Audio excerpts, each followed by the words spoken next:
दोस्तों शुरू करते हैं आज देहरादून सीरीज का अगली वीडियो और देखते हैं क्या क्या इंपॉर्टेंट आज की चीज़ें हो सकती हैं।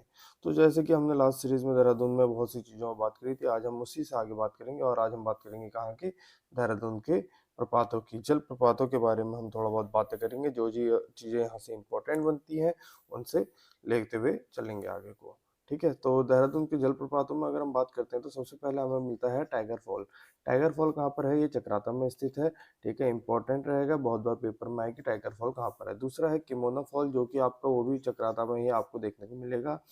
तीसरा है सहस्त्रधारा जलप्रपात, ये बहुत इंपॉर्टेंट है, जैसे कि हमने लास्ट वीडियो में बताया था कि जो सहस्त्रधारा है वो आपका बाल्टी नदी के तट पर स्थित है और ये क्या है, आपका गंधक युक्त है, आपका जलप्रपात है। इसमें जैसे नहाने से चर्म रोग आपके क्या हो जाते हैं, दूर हो जाते हैं। ठीक है, तो आपका सहस्त्रधारा इसलिए इम्पोर्टेंट है। हार्डी जलप्रपात बहुत इंपॉर्टेंट है, मसूरी में है हार्डी वाटरफॉल, बहुत ज्यादा इंपॉर्टेंट है। अगला है इसमें भट्टा जलप्रपात। भट्टा जलप्रपात भी बहुत इंपॉर्टेंट है, कहाँ पर है? मसूरी में। आपको मैं बताऊं कि मसूरी में उत्तर भारत का उत्तर भारत का जो जलप्रपात है, ठीक है, और उसमें अगर हम बात करते हैं, पहली जल विद्युत परियोजना, विद्युत परियोजना, ठीक है, वो भी आपकी कहाँ पर है? सबसे उत्तर भारत की सबसे पहली आपकी मसूरी में ही है। ठीक है, ग्लोगी जल विद्युत परियोजना, आप इसका नाम भी याद कर लेंगे, ग्लोगी जल विद्युत परियोजना। उत्तर भारत की कहाँ पर है? मसूरी में। और अगर वैसे बात करेंगे तो मैसूर में। कहाँ पर? मैसूर, कर्नाटका में सबसे पहली जल विद्युत परियोजना। आपको ऐसे करके ये याद हो सकता है। ठीक है, ठीक है, तो भट्टा वाटरफॉल आपका कहाँ है? मसूरी में। अगला है मासी जलप्रपात, तो मासी जलप्रपात आपका कहाँ है? मसूरी में। और शिखर जलप्रपात ये आपका देहरादून में स्थित है, ये आपके लिए अपने आप में इंपॉर्टेंट हो जाएगा। ठीक है, तो यहाँ पर आपको देखने को मिल जाएगा टाइगर, किमोना, सहस्त्रधारा, हार्डी, भट्टा, मासी और शिखर। इसमें जो इम्पोर्टेंट है वो आपके जल विद्युत परियोजना से रिलेटेड टाइगर जलप्रपात बहुत ज्यादा इंपॉर्टेंट है, बहुत बार पेपरों में पूछा गया है। इसके बाद अगर हम बात करते हैं कुंड के बारे में, तो देहरादून में एक कुंड है जिसका नाम है गौतम कुंड। ठीक है, चंद्रबदनी मंदिर के निकट आपका स्थित है, यहाँ पर आपका महर्षि गौतम ने तपस्या की थी। ठीक है, तो ये आपका कहाँ पर? देहरादून में। अब हम बात करते हैं देहरादून के प्रमुख संस्थानों के बारे में। इंपॉर्टेंट रहेगा, बहुत बार पेपरों में आया हुआ है, तो ये अपने आप में अपना इम्पोर्टेंट है। प्रमुख संस्थानों में बात करते हैं तो सबसे पहले हमारे पास आता है सर्वे ऑफ इंडिया। ठीक है, भारतीय सर्वेक्षण विभाग, जिसे हम कहते हैं सर्वे ऑफ इंडिया के नाम से हम जानते हैं। ठीक है, अब क्या है, ये काम क्या करती है? इसका जो काम है वो आपका क्या है? नक्शे बनाने वाला काम होता है और एक केंद्रीय एजेंसी है जिसकी स्थापना सन 1767, ये पॉइंट को याद कर लीजिएगा, 1767 में कहाँ पर हुई थी? बंगाल में हुई थी। ठीक है, और देहरादून में सन 1942 में इसे देहरादून में स्थानांतरित किया गया। ठीक है, तो याद करेंगे सर्वे ऑफ इंडिया 1767, और उसके बाद कब आया? 1942 में आपका ये देहरादून स्थानांतरित हुई। भारतीय सर्वेक्षण विभाग में महानिरीक्षक जॉर्ज एवरेस्ट, जो कि एवरेस्ट की ऊंचाई मापने का श्रेय जाता है, उन वो उसके महानिरीक्षक थे। और जब हम देहरादून पढ़ रहे थे तो हमने देखा था कि मसूरी में ही जॉर्ज एवरेस्ट ने अपना एक घर भी बनवाया था। ठीक है, तो यहाँ पर जो एवरेस्ट है पीक है वो आपका इन्हीं के नाम पर है, तो हमारे लिए आपका यहाँ पर से ये इंपॉर्टेंट पॉइंट बन जाएगा। उसके बाद हम बात करते हैं भारतीय वन अनुसंधान संस्था, जिसे हम FRI कहते हैं, जिसे forest research of institute Dehradun के नाम से हम जानते हैं। ठीक है, FRI की स्थापना आपका 1864 में इसकी स्थापना वन विभाग की स्थापना की थी, भारतीय वन विभाग की। सन 1878 में फॉरेस्ट स्कूल ऑफ देहरादून की स्थापना की गई। कब की गई? फॉरेस्ट स्कूल ऑफ देहरादून की स्थापना 1878 में की गई। सबसे पहले भारतीय वन विभाग 1864 में इसकी स्थापना की गई है, 1878 में फॉरेस्ट स्कूल ऑफ देहरादून की। उसके बाद सन 1884 में फॉरेस्ट स्कूल ऑफ देहरादून का नाम बदल कर क्या कर दिया गया? Imperial forest school of Dehradun कर दिया गया। क्या कर दिया गया? Imperial forest school of Dehradun. कब? 1884 में। ठीक है, ये पॉइंट आपके लिए बहुत इंपॉर्टेंट हो जाएगा। उसके बाद क्या हुआ? सन 1906 में इंपीरियल फॉरेस्ट ऑफ स्कूल को आपका नाम बदल दिया गया और इसका नाम बदल के क्या रखा गया? Imperial forest research institute Dehradun. ठीक है, जिसको बाद FRI कर दिया गया। कब कर दिया गया? फिर इसका नाम बदल के FRI, ठीक है, इसका FRI नाम कर दिया गया 1906 में, जो कि आपका फॉरेस्ट रिसर्च इंस्टीट्यूट कहा गया। ठीक है, तो ये हमारे लिए अपने आप में इम्पोर्टेंट रहेगा। तो सबसे पहले अगर हम बात करते हैं तो FRI की स्थापना, FRI की अगर हम स्थापना करेंगे तो कहाँ से बात करेंगे? सन 1864 में हम इसकी स्थापना की बात करेंगे। इसके बाद इसका नाम बदला, 1878 में इसका नाम बदल कर रखा गया फॉरेस्ट स्कूल ऑफ देहरादून। ठीक है, उसके बाद 1878 से 1884 में इसका नाम बदलकर आपका क्या कर दिया गया? Imperial forest school of Dehradun. ठीक है, और 1906 में इसका नाम बदल के आपका imperial forest school of Dehradun से नाम बदल के आपका क्या कर दिया गया? Imperial forest research institute Dehradun. ठीक है, क्या कर दिया गया? Imperial forest research institute Dehradun कर दिया गया 1906 में। और अब इसे क्या कहा जाता है? इंडियन फॉरेस्ट रिसर्च इंस्टीट्यूट कहा जाता है। क्या कहा जाता है? इंडियन फॉरेस्ट रिसर्च इंस्टीट्यूट, या जिसे हम FRI कहते हैं, फॉरेस्ट रिसर्च इंस्टीट्यूट कहते हैं, उसको कहा गया। ठीक है, तो यहाँ पर अगर कभी पूछते हैं कि टाइम पीरियड, तो हम इस टाइम पीरियड को ना 1906 मानते हैं। ठीक है, तो एग्जाम में भी 1906 का ही टाइम पीरियड माना गया फॉरेस्ट रिसर्च इंस्टीट्यूट का। ठीक है, अच्छा, इसका जो डिजाइन है वो किसने? बॉमफील्ड ब्रिटिश आर्किटेक्ट थे, जिन्होंने वन संस्थान अनुसंधान संस्था FRI की इमारत का डिजाइन तैयार किया। ठीक है, किसने? ब्लॉमफील्ड। ये बहुत बार पेपर में आया, किसने? ब्लॉमफील्ड ने आपका इसका डिजाइन तैयार किया। किसका? वन अनुसंधान संस्था FRI का डिजाइन तैयार किया है। और इसके मुख्य गेट का नाम क्या कर रखा गया है? ब्रेंडिस गेट रखा गया है। FRI का मुख्य गेट क्या है? FRI का मुख्य गेट क्या है? ब्रेंडिस गेट। गेट का नाम क्या है? ब्रेंडिस गेट। इसको आप याद करेंगे। वायसराय लॉर्ड इरविन ने 7 नवंबर 1929 को इस भवन का उद्घाटन किया था। इस भवन का उद्घाटन कब किया गया? 7 नवंबर 1929 को किसने किया था? लॉर्ड इरविन द्वारा इसका उद्घाटन किया गया। 1991 में विश्व विद्यालय अनुदान आयोग द्वारा एक डीम्ड विश्वविद्यालय के रूप में इसकी घोषणा की गई।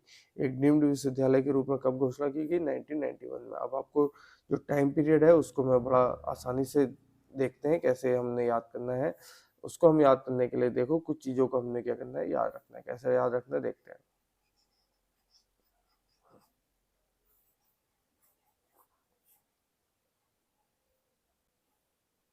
ठीक है, कुछ चीजें हैं जिनको हमने याद रखना है कि सबसे पहले आपकी इसकी स्थापना कब हुई। सबसे पहले अगर हम बात करेंगे इसकी स्थापना की, तो सबसे पहले कब हुई स्थापना? जैसे कि अभी हमने आपको पिछली वीडियो में पिछले पॉइंट में बताया था, जो इसकी स्थापना हुई थी, कब हुई थी? 1864 में हुई। कब हुई? 1864। तो आपको पॉइंट क्या आ गया?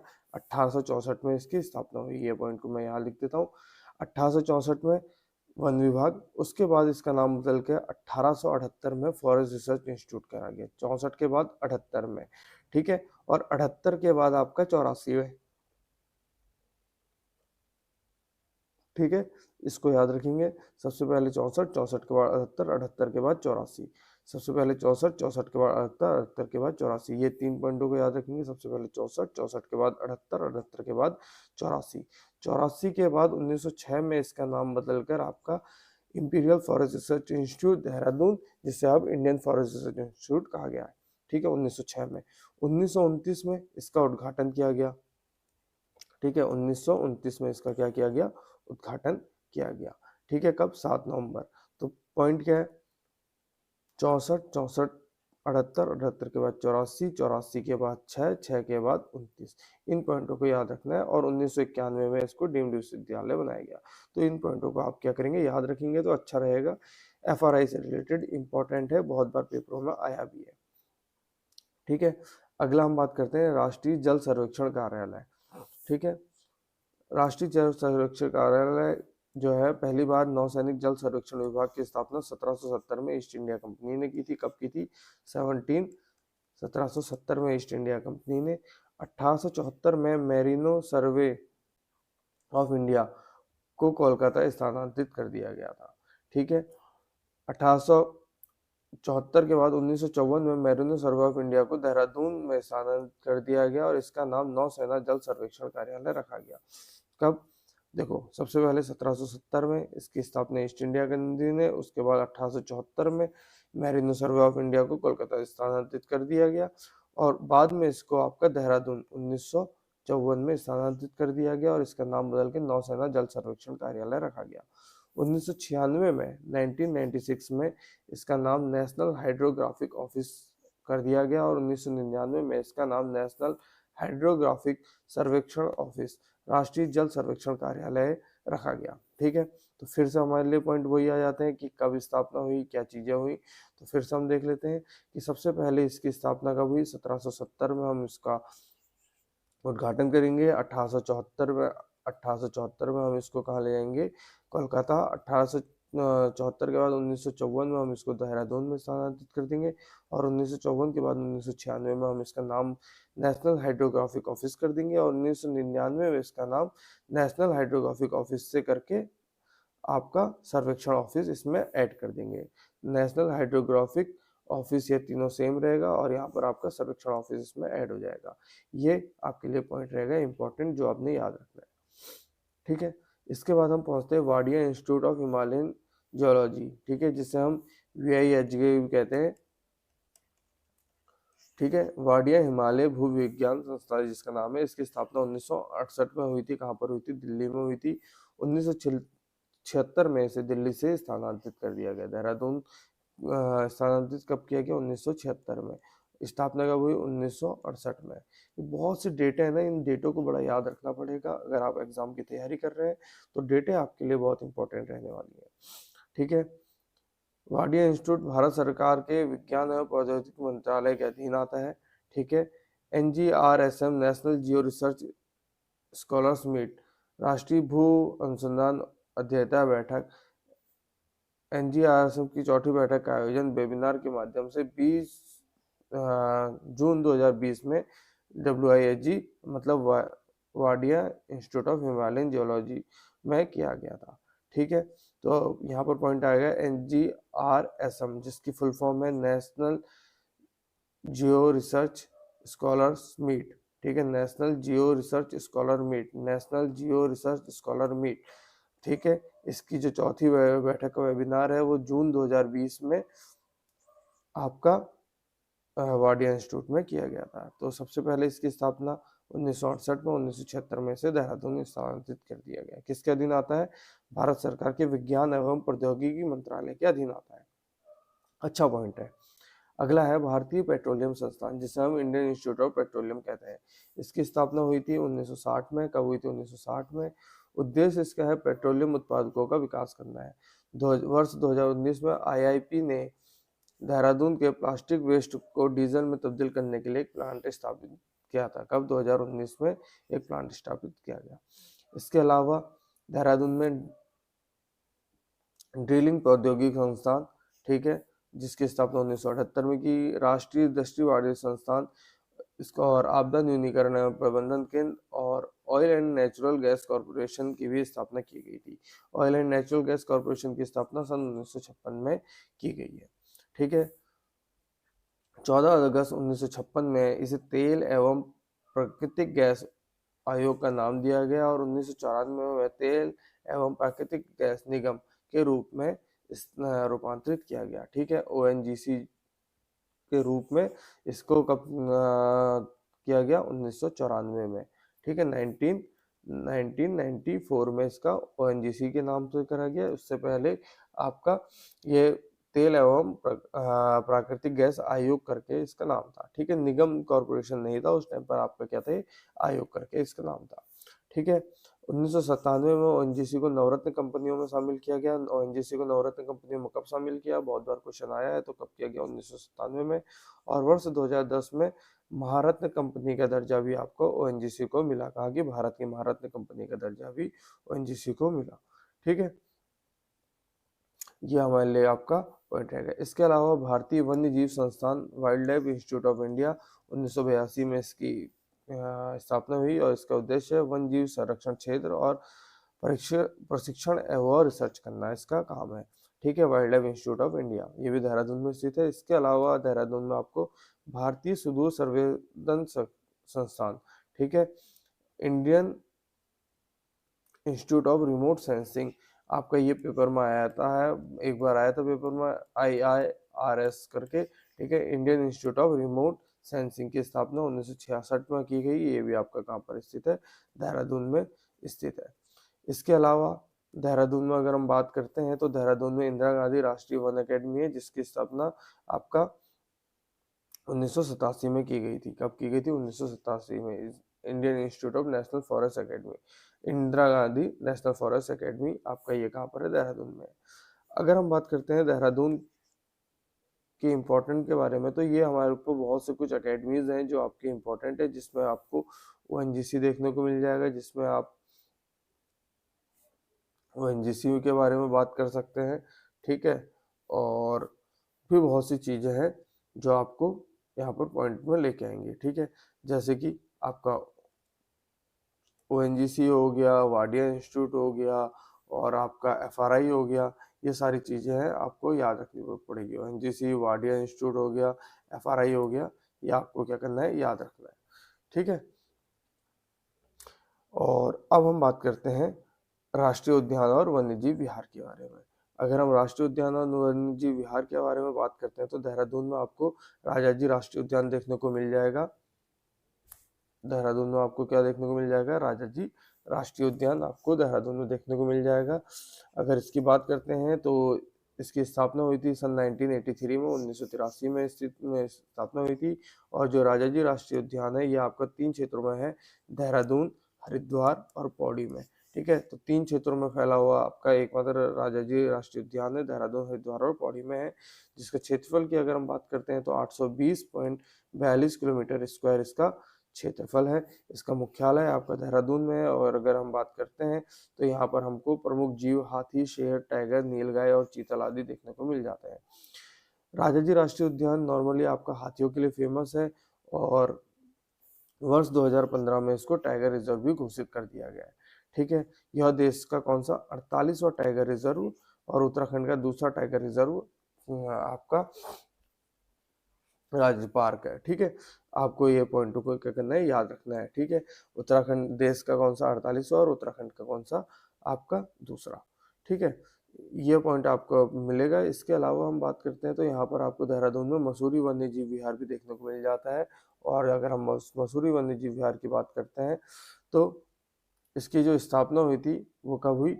वर्ष 1993 में इसकी स्थापना हुई थी। इसकी स्थिति देहरादून में है और इसका जो क्षेत्रफल है वो तकरीबन आपका क्या है? 11 किलोमीटर का आपका क्षेत्रफल में फैला हुआ है। यहाँ पर जो आपको जीव देखने को मिलेंगे, लंगूर, बंदर, सुअर, भालू, तीतर, पहाड़ी बटेर, चकोर आदि देखने को मिलेंगे। नॉर्मली आपको वन्य जीव विहारों में और भी जानवर देखने को मिलेंगे, मतलब जो फेमस है वो इन्हीं चीजों के लिए आपका फेमस है।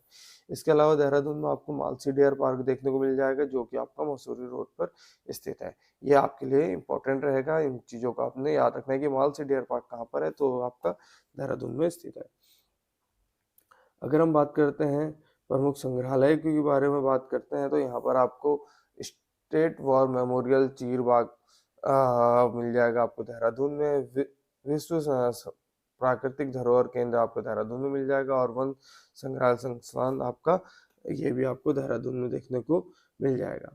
इसके अलावा अगर हम बात करते हैं तो यहाँ पर आपको देखने को मिल जाएगा सिडकुल की मुख्यालय, ठीक है। सिडकुल क्या है? State industrial development corporation of Uttarakhand, ये आपका सिडकुल है, ठीक है। आपको नॉर्मली जहाँ पर कॉरपोरेशन रिलेटेड जॉब्स हैं, जो आपकी सिडकुल की जॉब्स हैं वो आपको मिल जाएगी, जैसे कि आपको रुड़की वाले क्षेत्र में, हरिद्वार क्षेत्र में, और आपका रुद्रपुर, स्टारगंज, इन क्षेत्रों में आपको सिडकुल देखने को मिल जाएंगे। तो सिडकुल क्या है? State industrial development corporation of India, जिसकी स्थापना सन 2002 में हुई थी। कब हुई थी? सन 2002 में हुई थी, और इसका मुख्यालय आपका कहाँ पर है? देहरादून में है, ठीक है। सिडकुल में 7 औद्योगिक संस्थान क्षेत्र आ जाते हैं, जैसे कि आपका एकीकृत औद्योगिक संस्थान आपका कहाँ पर है? हरिद्वार में है, ठीक है, जिसके बारे में हम बात कर चुके थे। दूसरा एकीकृत औद्योगिक संस्थान, ये थोड़ा सा वो हो गया, ठीक है। तो ये आपका कहाँ पर है? स्थान आपका कहाँ पर है? आपका पन्नगर में है। अगला है आपका एकीकृत औद्योगिक स्थान आपका सैलाकुई, जो कि आपका देहरादून में है। आईटी पार्क सहस्त्रधारा, ये भी आपका देहरादून में है। इसके अलावा एलडीको सिडकुल इंडस्ट्रियल पार्क, ये आपका सितारगंज में है। और आपका इसके अलावा सिंगड़ी ग्रोथ सेंटर कोटद्वार आपका पौड़ी में है। और सिडकुल फेज 2 आपका जो आपका है वो आपको सितारगंज में है। तो यहाँ पर आपको इतने इतने 7 औद्योगिक संस्थान सिडकुल के अंदर आपको देखने को मिल जाएंगे। कहाँ कहाँ पर मिलेंगे? नॉर्मली आपका हरिद्वार में देखने को मिलेगा, देहरादून में देखने को मिलेगा, पंतनगर जो कि आपका रुद्रपुर क्षेत्र के पास पड़ता है तो वहाँ पर आपको देखने मिलेगा, ठीक है। और आपका सितारगंज में देखने को मिलेगा, और इसके अलावा पौड़ी में भी आपको देखने को मिलेगा। तो यहाँ पर हरिद्वार में एक मिलेगा, देहरादून में तकरीबन आपको 2 मिलेंगे, ठीक है, सितारगंज में 2 मिलेंगे, पंतनगर में आपका 1 मिलेगा और पौड़ी में 1 मिलेगा, ठीक है। 2 2 4 5 6 7, ये 7 आपके हो गए, ठीक है। इसके अलावा अगर हम बात करते हैं प्रमुख औद्योगिक पार्क के बारे में, तो आपका यहाँ पर देहरादून में सिल्क पार्क है जो कि देहरादून में ही है, सीमेंट उद्योग है जो कि देहरादून में, और मार्बल उद्योग भी आपका देहरादून में देखने को मिल जाएगा, ये यहाँ पर और पार्क भी है। अगर हम बात करते हैं यहाँ के संस्थानों की, जो उच्च शिक्षा संस्थान है जिसमें सबसे ऊपर आता है आईएमए, इंडियन मिलिट्री एकेडमी, जो कि अपने आप में एक इम्पॉर्टेंट टॉपिक है। ये इतना छोटा टॉपिक नहीं है कि इतनी सी वीडियो में आ जाएगा, तो इसके लिए हम एक नई वीडियो भी बनाएंगे। फिलहाल हम इसमें भी बात करते हैं IMA, Indian military academy, IMA, जिसकी स्थापना 1 अक्टूबर सन 1932 को हुई थी और देहरादून में आपका ये स्थित है। औपचारिक उद्घाटन जो हुआ था इसका 10 दिसंबर 1932 में फील्ड मार्शल फिलिप चैटवुड द्वारा किया गया था। कब किसने किया था? Field marshal Philip Chetwode. ये इंपॉर्टेंट रखिएगा, ये पॉइंट को आपको याद रखना है कि इंडियन मिलिट्री एकेडमी की आपकी जो उद्घाटन हुआ था वो किसने किया था? तो किसने? फिलिप चैटवुड ने। आईएमए की प्रमुख बिल्डिंग का नाम क्या है? चैटवुड बिल्डिंग है। अगर हम बात करते हैं तो भारतीय डाक विभाग ने आईएमए के नाम पर भी आपका डाक टिकट जारी किया है। ये भी इम्पोर्टेंट है कि भारतीय डाक विभाग ने किस किस में अपना डाक टिकट जारी किया है, तो अपना आईएमए में भी किया है।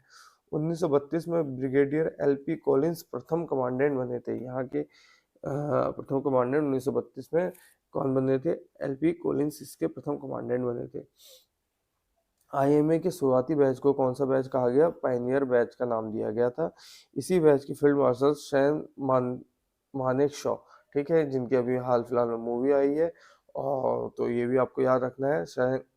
इसी बैच के फील्ड मार्शल सैम मानेकशॉ और म्यांमार के सेनाध्यक्ष रहे स्मिथ डन के साथ पाकिस्तान के सेनाध्यक्ष मोहम्मद मूसा भी पास आउट हुए थे, ठीक है। तो वो सब आपके कहाँ से हुए थे? यहीं से पास आउट हुए थे, ठीक है। तो ये आपको याद रखना है, ठीक है। यहाँ के मानेक शॉ, दूसरे स्मिथ डन और तीसरे मोहम्मद मूसा, ये आपके यहीं के पास आउट थे। 1947 में ब्रिगेडियर ठाकुर महादेव सिंह पहले भारतीय आईएमए के कमांडेंट बने थे, ठीक है। 1947 में कौन बने थे? तो कौन बने थे? ठाकुर महादेव सिंह आपके यहाँ के कमांडेंट बने थे, पहले भारतीय, ठीक है। अगर हम बात करते हैं आईएमए का आदर्श वाक्य, तो क्या है? वीरता और बुद्धि इसका आदर्श वाक्य है। और 1982 में भारतीय सैन्य अकादमी आईएमए की स्वर्ण जयंती पर 50 पैसे का मूल्य का डाक टिकट जारी किया गया था। कब हुआ था? 1982 में। 1982 में हुआ था, जिसका मतलब यह है कि स्वर्ण जयंती कितने साल हो गए थे? तो 1932 में इसकी स्थापना हुई थी, 1942 में हुआ, तो तकरीबन 50 साल का आपका ये टाइम पीरियड जो रहा, इसमें आपका क्या है? एक स्वर्ण पदक इसका, सॉरी, स्वर्ण पदक बोल रहा हूँ,